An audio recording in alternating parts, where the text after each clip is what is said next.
Hey guys, क्या हाल चाल आप सबके। माय नेम इज जेवी सिंह, एक बार फिर से आपके सामने हाजिर हूं और आज मैं आप लोगों को ये बताने वाला हूं कि मैंने जब इनकम टैक्स की पोस्ट ली है तो कितनी मैंने पढ़ाई की है, उसके अंदर कौन कौन सी बुक्स को मैंने पढ़ा है, मॉक टेस्ट किस हिसाब से लगाए हैं, जितनी भी सारी आपकी क्वेरीज है। बहुत सारे बच्चे इस बारे में पूछ रहे थे कि सर आपने सिलेक्शन लिया तो आप हमें बता दो, आप शायद हमें जेन्युइन बता पाओगे। तो मैं आज जो चीज़ें आपके साथ शेयर करने वाला हूँ वो रियलिटी शेयर करने वाला हूँ। देखिए, यहाँ पे आके मैं खड़ा होकर इस प्लेटफॉर्म पे जितनी गप मारना चाहूँ मार सकता हूँ और ऐसी ऐसी बातें आपको यहाँ पे बना बना के बता सकता हूँ कि जिसका कोई वजूद नहीं होगा। ठीक है, लेकिन मैं ऐसा कुछ करना नहीं चाहता हूँ। अब मैं आपको बताता हूँ कि सबसे पहले कि मैंने बुक्स कौन सी ली हुई थी। देखो, ये जो किरण की किताब है, ये एक तो मैंने ली हुई थी और दूसरी किताब ये थी, राकेश यादव के नोट्स थे ये। तो इन दोनों किताबों को मैंने पढ़ा तो जरूर था। अब कुछ लोग ये सोचते हैं कि ये जो नोट्स वाली किताब है राकेश सर की, इसको पढ़ना जरूरी है।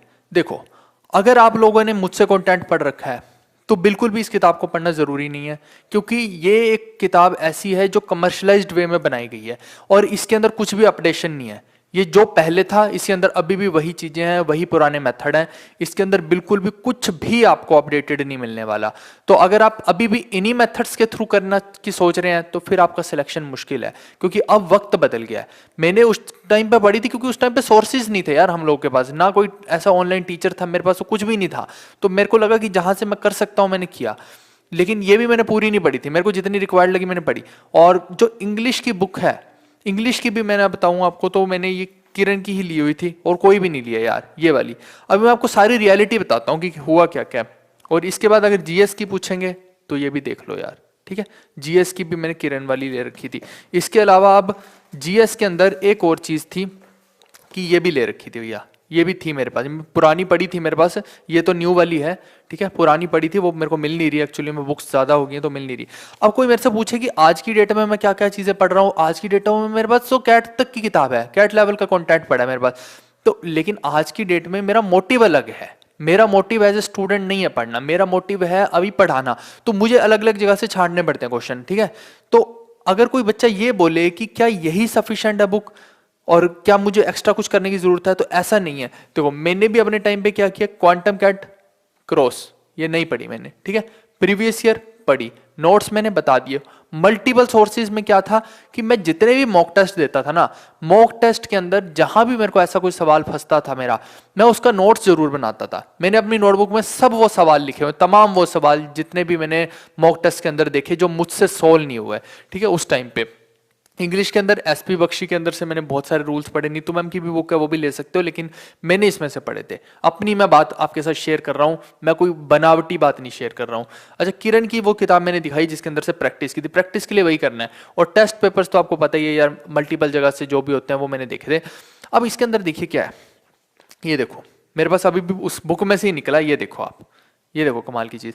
मैं इस तरह से ही प्रॉपर सॉल्व करता था सब कुछ। मैं पूरे पेपर पे मैंने लिखा होता था एक से लेके, ये देखिए आपकी अलग अलग जगह पे 200 250 नंबर तक लिखे हुए हैं लगभग। ठीक है, तो मैं जब भी पेपर सोल्व करता था कोई भी, इसके अंदर बुक से भी अगर करता था, शुरू से लेके एंड तक करना होता था, तो मैं यहाँ पे फटाफट से आंसर मार्क करता रहता था और फिर बाद में चेक कर लेता था पीछे से। ये स्ट्रेटेजी भी मैंने यूज की थी, बट ये स्ट्रेटेजी तभी यूज कर पाओगे दोस्त अगर आपको आता होगा।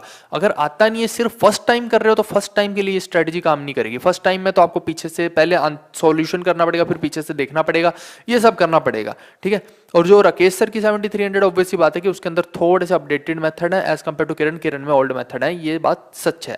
और रही बात रीजनिंग की, तो रीजनिंग के अंदर मैंने प्रीवियस ईयर किरण लगाई थी बस, और उसके अंदर कुछ लगाने की जरूरत ही नहीं है। रीजनिंग तो एसएससी की इतने टुच्चे लेवल की है।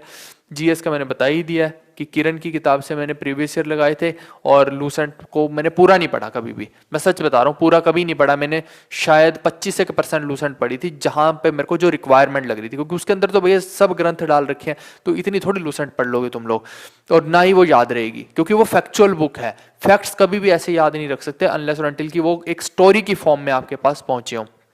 तो ये सारी बुक्स हैं। अब कुछ लोग ये सोच सकते हैं कि क्या इतनी सी बुक्स पढ़ के सिलेक्शन हो सकता है। मैं कह रहा हूं कि इतनी बुक ना पढ़ के भी सिलेक्शन हो सकता है। बात ये नहीं है कि आपने कितनी किताबें पढ़ी हैं, बात यहाँ पे कुछ और है। बात है कि आपका इंटेलेक्ट कैसा, आपका ब्रेन कैसा है, क्या वो उन चीज़ों को उस हिसाब से अडॉप्ट कर चुका है कि नहीं कर चुका है। हर बच्चे का इंटेलेक्चुअल लेवल अलग है इस वक्त, ऐसा हो ही नहीं सकता कि सब व्यक्ति एक लेवल पे हों। तो जिसका इंटेलेक्चुअल लेवल बहुत अच्छा है वो शायद 4-5 मॉक टेस्ट देगा, उसको वहीं से कवर अप हो जाएगा कि भैया ये चीज़ें तो मेरे बस में है, मैं कर लूँगा। तो वो हो सकता है कि ना करे कुछ, वो सिलेक्शन ले ले। लेकिन कुछ लोग ऐसे हो सकते हैं कि जिनका अभी ब्रेन उतना डेवलप्ड नहीं है, ठीक है। हमेशा मेरी यही कोशिश रहती है कि अपने कोर्स के अंदर भी मैं पूरा आपको हेल्प करूँ कि कैसे आप उन चीज़ों को डेवलप करें, ताकि एंडिंग में कभी दिक्कत ना आए। जिसका डेवलपमेंट नहीं है उतना, उसको तो ये सारी किताबें बिल्कुल बेसिक से स्टार्ट करके करना पड़ेगा। और कुछ लोग बोलते हैं कि एनसीईआरटी करने की जरूरत है कि नहीं। देखो, एनसीईआरटी करने की कोई खास जरूरत नहीं पड़ेगी। अगर आपने ये बुक्स कर ली हैं तो ये मोर देन सफिशिएंट है, क्योंकि एनसीईआरटी के अंदर भी जो मेथड्स हैं वो तो बिल्कुल ट्रेडिशनल मेथड है। फिर वो तो अगर आपको मैथमेटिशियन बनना है तो डिफरेंट बात है, फिर पढ़िए आप एनसीईआरटी। लेकिन वो हमें करने की जरूरत नहीं है, क्योंकि वो अलग वे है और ये अलग वे है, दोनों अलग रास्ते हैं।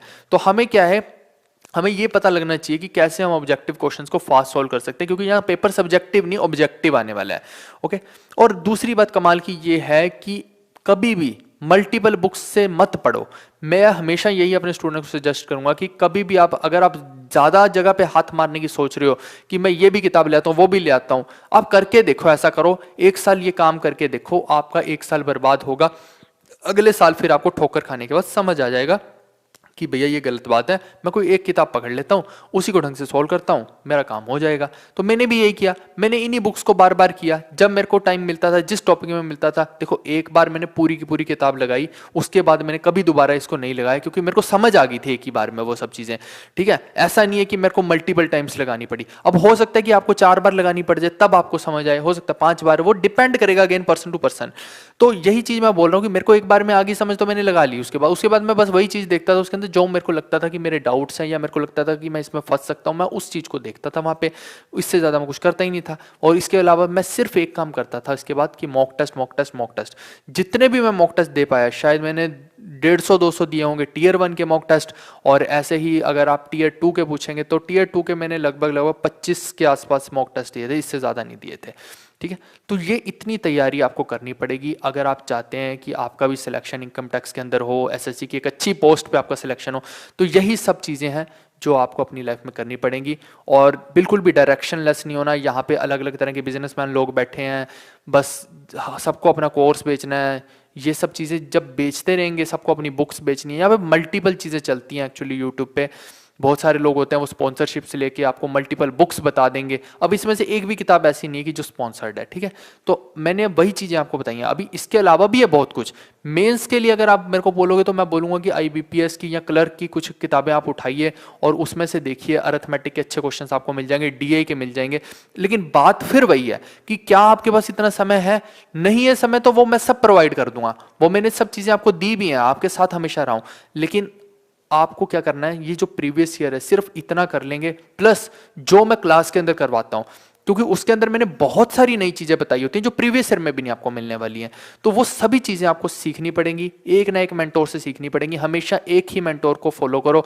ये मत करो कि आपने 10 तरह के टीचर्स को फॉलो कर रखा है, तो फिर क्या होगा कि एक चैप्टर उससे पढ़ लिया, एक चैप्टर उससे पढ़ लिया, एक तीसरे से, चौथे से, पांचवें, छठे से, तो आपको बिल्कुल भी अंदाजा नहीं होगा कि हो सकता है उस टीचर ने एक ऐसी चीज हो, पर्टिकुलर पोर्शन हो कि किसी दूसरे चैप्टर के साथ मर्ज करके करवाना हो। कहीं ना कहीं आपके लूप होल्स छूट जाएंगे और फिर बड़ी दिक्कत होती है। तो फिर आपके पास एंड में टाइम नहीं बचता। तो इसीलिए अगर आप मुझसे पढ़ रहे हो तो आप मुझे से पढ़ो, फिर किसी और के पास जाने की जरूरत नहीं है, क्योंकि मैं सब कुछ प्रोवाइड कर रहा हूं। अगर आप किसी और से पढ़ रहे हो तो फिर उससे पढ़ो, फिर मेरे पास मत आओ या किसी और के पास मत जाओ।